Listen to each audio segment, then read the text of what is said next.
Oui, c'est vrai que tu n'es pas ce que les hommes disent, mais tu es ce que Dieu déclare, ce que Dieu a dit de toi. Il y a de cela 2025 ans qu'il y a un roi qui est mort à Jérusalem et il a donné sa vie pour toi. Il a dit, si tu crois en lui, tu auras la vie éternelle. Si tu crois en son nom, il n'y a aucun autre nom qui peut te condamner. Il n'y a aucun parent, il n'y a aucun membre de famille, il n'y a aucun président, aucun ministre qui peut être une malédiction pour toi. Parce qu'il y a un homme très puissant qui a donné sa vie à la croix de Golgotha, afin que tu croies en lui et que ta vie soit une vie impérissable. C'est cet homme-là qui a fait de toi un homme éternel. Il a pris la forme humaine, il a abandonné son trône. Lui qui n'a jamais péché, il s'est fait pécher, afin que toi, tu sois un saint. Il a abandonné son trône, afin que toi, tu sois assis sur son trône et que tu sois couronné et appelé aujourd'hui enfant de Dieu. Que tu sois appelé fils de Dieu. C'est en lui que nous croyons, c'est en lui que nous possédons la vie éternelle. Sans lui, nous ne sommes rien, mon frère. Le monde aujourd'hui est en train de suivre plusieurs courants philosophiques, plusieurs courants de pensée, pour arriver à expliquer la nature et l'existence divine. Mais je crois la meilleure explication ne demeure que dans la compréhension de l'homme de Jésus-Christ, l'homme de Galilée, qui a tout accompli à la croix de Golgotha. Il a vaincu la mort, il a vaincu le péché, il a vaincu la maladie. C'est lui qui est entré jusque dans le séjour des morts. Il a parlé aux morts et les morts ont écouté.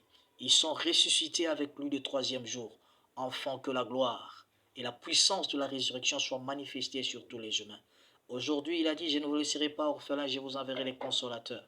Et les consolateurs, c'est le Saint-Esprit en toi. Les consolateurs, c'est le Saint-Esprit dans ton fils, dans ta fille, le Saint-Esprit dans ton mari, le Saint-Esprit dans ta femme. Donc c'est la meilleure des choses, la royauté divine en nous qui fait de nous les citoyens dans la grande famille divine. C'est ainsi aujourd'hui, je te rappelle encore, lève-toi et marche avec la lumière qui est sur toi, parce que Dieu a posé son esprit sur toi, afin que cet esprit t'enseigne, que cet esprit puisse te corriger, afin que le Saint-Esprit puisse t'instruire, afin que le Saint-Esprit puisse te montrer le chemin de la vérité, parce que nous possédons la vérité, c'est en Jésus et en Jésus seul. En dehors de Jésus, il n'y a pas de vérité. En dehors de Jésus, il n'y a pas de vie. En dehors de Jésus, tout n'est que confusion.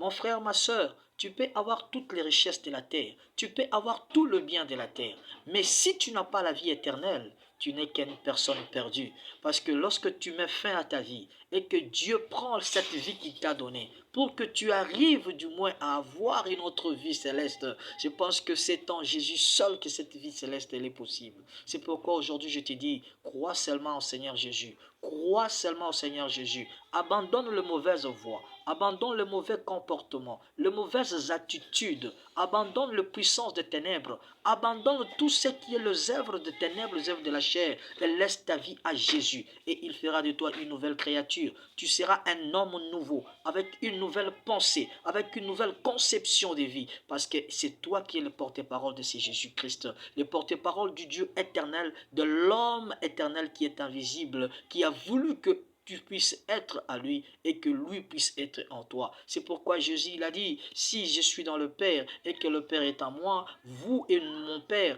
nous viendrons habiter en vous si vous me donnez votre cœur, si vous croyez à mes paroles. C'est alors que Jésus veut habiter en nous par le Saint-Esprit. Par le Saint-Esprit. Laisse que le Saint-Esprit puisse traverser les frontières, les limites de ta maison pour qu'il arrive du moins à transformer ta vie. Il arrive à impacter ta vie, à illuminer ta vie et que tu sois une créature nouvelle dans notre Seigneur Jésus-Christ.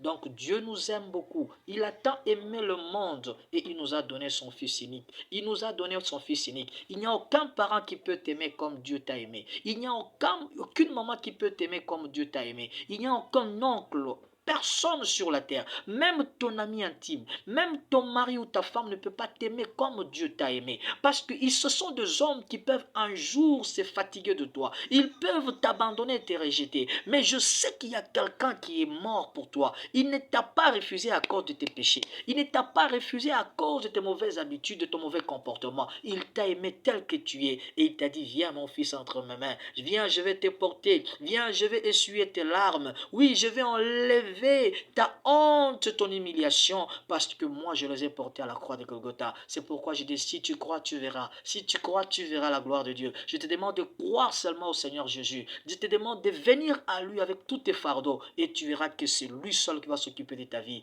Alors aujourd'hui, nous voulons les recevoir au nom puissant de Jésus. Si tu as besoin de recevoir Jésus-Christ, tu te reproches quelque part dans ta vie. Tu te dis que oui, mon frère, oui, ma soeur, j'ai marché comme il ne faut pas. J'ai marché quelque part, je suis hypocrite dans ma façon de faire les choses. Je ne me comporte pas bien. Je suis en train de faire voir aux gens que je suis bien. Mais en réalité, Dieu connaît ma relation. Il connaît tes faiblesses, mon frère. Il connaît tes faiblesses, il connaît mes faiblesses. Nous voulons faire cette prière ensemble pour venir vers lui et rentrer dans l'alliance que lui, il a prévue pour lui. Parce qu'il a dit, il ne veut pas voir un pécheur mourir dans ses péchés. Le problème de Dieu, c'est qu'il veut que les hommes soient sauvés parce que tu es sa créature, je suis sa créature, nous sommes ses créatures. C'est pourquoi touche ton cœur et dis cette prière avec moi. Seigneur Jésus, je viens auprès de toi encore ce matin. Je viens renouveler mon alliance, Seigneur, que j'ai brisée par le péché. Je l'ai brisée, Seigneur Dieu, à cause des envies de ce monde,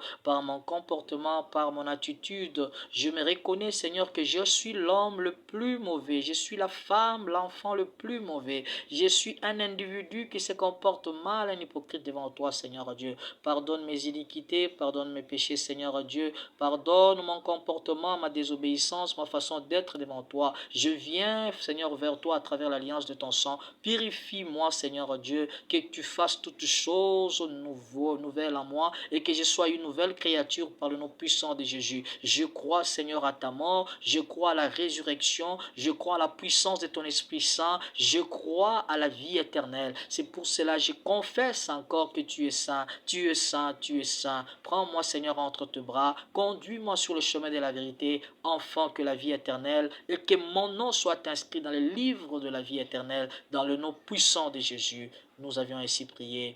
Amen.